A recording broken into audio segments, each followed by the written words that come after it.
প্ৰায়ে মধ্যাহ্ন ভোজনত খেলি মেলি হোৱাৰ অভিযোগ আছে আৰু 150ৰ ওপৰত হ'ব। খিচিৰি খুৱাব, পিঁয়াজ মাত্ৰ 2টামান হ'ব, এয়া 2টা পিঁয়াজ, তিয়ঁহ আৰু ক্ষীৰা, এইখিনিয়ে তেওঁলোকে যা যোগাৰ কৰিছে।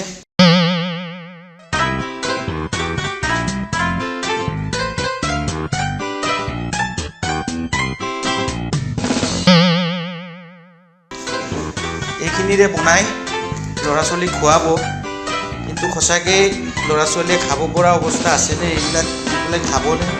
আৰু এইখিনি বস্তু বিলাকৰ মধ্যাহ্ন ভোজনৰ খেলি মেলি কৰে, ধন আত্মসাৎ কৰে। এই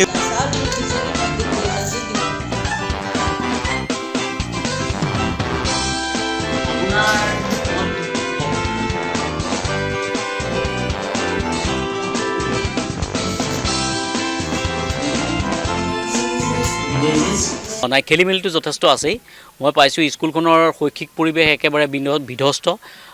মিড ডে মিলো বৰ ভালদৰে চলি থকা নাই, মই নিজে আহি পেলাই পাইছোঁহি।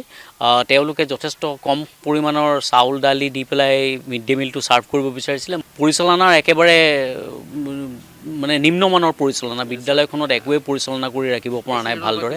আৰু দ্বিতীয়তে হৈছে কি, আপোনালোকেও লক্ষ্য কৰিছে চাগে ইউনিফৰ্ম এতিয়ালৈকে ডিষ্ট্ৰিবিউট কৰা নাই। ইউনিফৰ্মটো মই কাইলৈৰ ভিতৰত ডিষ্ট্ৰিবিউট কৰিব দিছোঁ।